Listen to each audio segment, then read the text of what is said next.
All right, and we are back here on the GSMC Football Podcast. And for the fourth part of the show, we're going to just talk about some comments made by Darren Waller regarding Daniel Jones. Now, I know Darren Waller is, of course, not with the Giants anymore. He did recently retire, which, yeah, it turned out not to be a good deal for the Giants. I was hoping that Waller was going to make a huge impact on this team. I know Waller got banged up, over the course of his career, but with injuries. But I was hoping that he was going to be a good weapon for Daniel Jones, and that was going to work out. But that just ended up not being the case.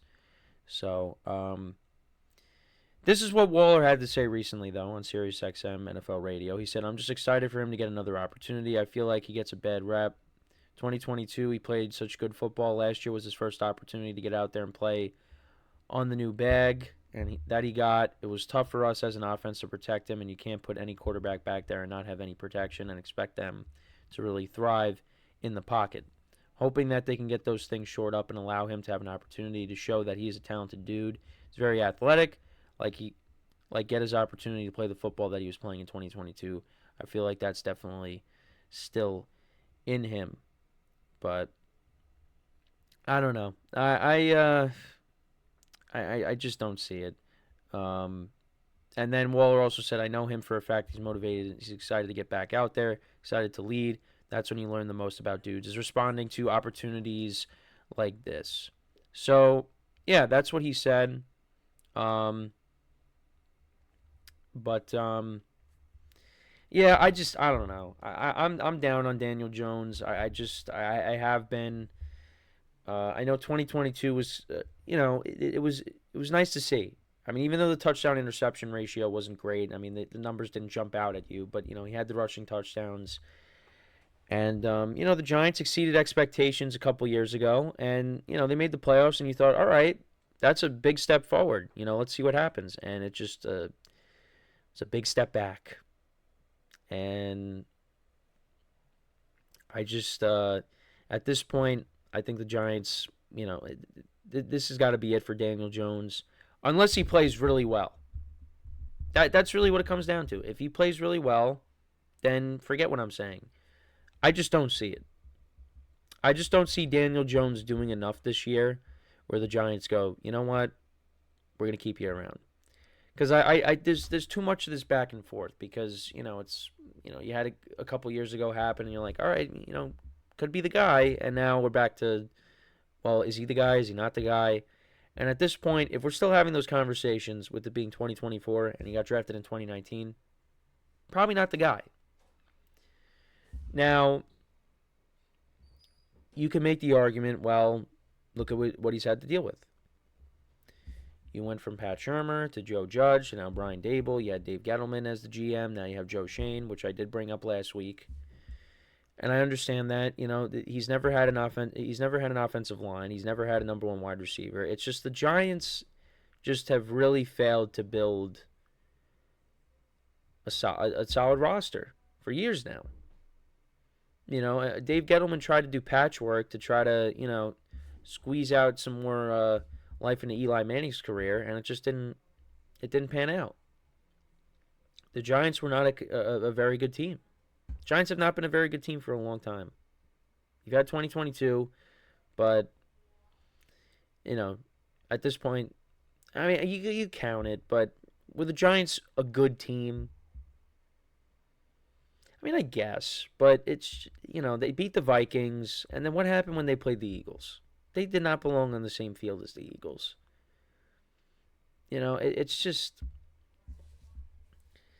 it's tough. It's been tough to be a Giant fan for the last 12 years now, since the Super Bowl, because it's gone downhill. And I do feel like with Daboll and Schoen that they could get the job done, but right now they don't have the right quarterback in place. I just don't think they do. I think there's talent on this roster, but I just think that the guy that they inherited from the last regime, I just don't. They got to go in a different direction, and they tried to.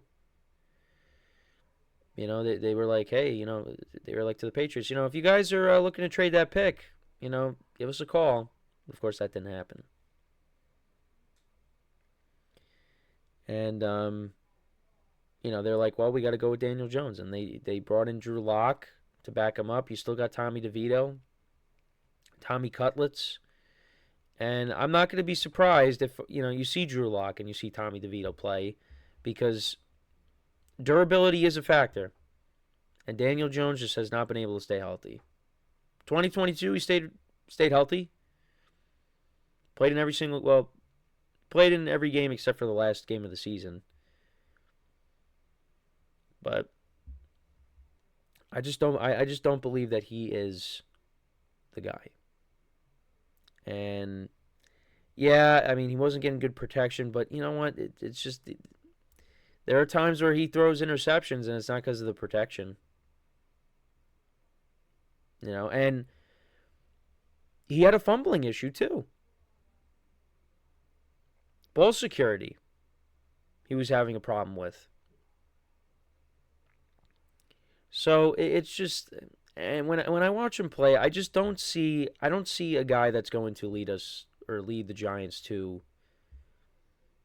a championship. I never really saw it. So we'll see how this year goes.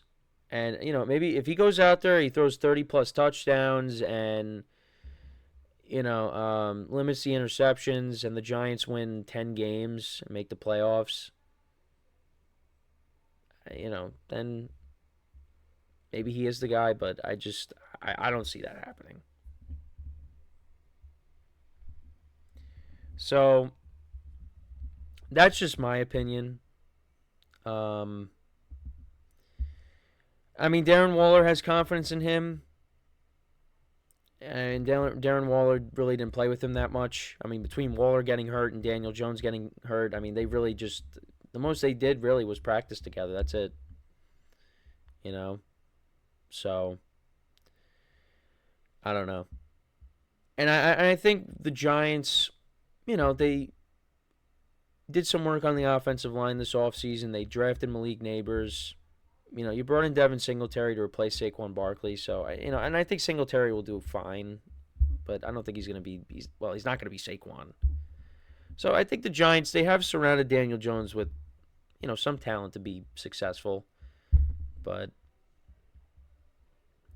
I don't know.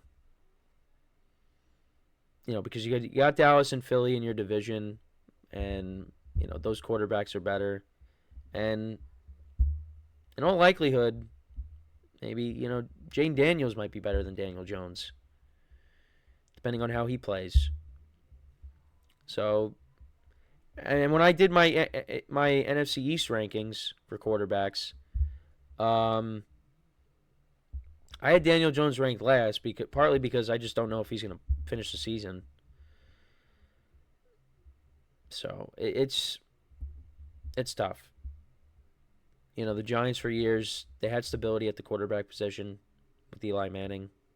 Eli never missed a start until Ben McAdoo came along and he got benched for Geno Smith. And you know what? They did wrong by Eli too. After the Super Bowl, it's just guys left, guys got hurt. The Giants really just failed to build a playoff caliber team around Eli. And it started up front with the offensive line. That offensive line, the Giants have just failed to build an offensive line for years. I don't know why, because you see teams, again, I don't like to bring up the Chiefs, but look at what happened with the Chiefs in the Super Bowl against the Buccaneers. I brought this up before. The Chiefs' offensive line was horrendous. Guys got hurt. They patched it up in one offseason. Why is it that the Cowboys are able to build these great offensive lines? The Eagles with their offensive line. Why is it that these teams can do it but not the Giants? And you could say, well, it starts in the front office. They're the ones that ultimately make the decisions. It doesn't make sense. they should be able to fix it. And they got a stud at left tackle with Andrew Thomas, but then you got all question marks. Now, again, they signed a couple of offensive linemen. You got a center going into his second season. The Evan Neal pick doesn't look like that is going to work out, but who knows? He's going into his third year now. Starts up front. So if they give Daniel Jones protection, then you know what? It's up to him then. And, I don't want to be wrong. I want him to go out there, play well. But I don't know. I'm just not very optimistic. Not very optimistic. So we'll see what happens. But, it's just... It's going to be another... It's going to be another rough year for the Giants, I feel. And I'm going to the Week 1 game against the Vikings, probably because I want to see them wear those throwback uniforms. So I'll get to see up close and personal how Daniel Jones plays, which should be fun. Just to go to a game earlier in the season, against the Vikings, and we'll see who the Vikings start. Whether it's Darnold, whether it's McCarthy, whether it's Nick Mullins. No, it's not going to be Nick Mullins, but it'll be interesting. So, but like I said, I'm just not very high on Daniel Jones. I have no expectations for him. But if he goes out there and he proves me wrong, I hope he does, because then maybe after the after several tries, maybe he is the guy after all. I don't know. It's just let's have to wait and see what happens. So we're going to talk about Jordan Love. Let me know what you guys think, though, about the Giants quarterback situation and, just the Giants in general. We'll talk about Jordan Love when we come back. Contract talks supposedly are heating up, so I'll get into that when we come back from our final break of the show. So with that being said, stick around, and we'll be right back here on the GSMC Football Podcast.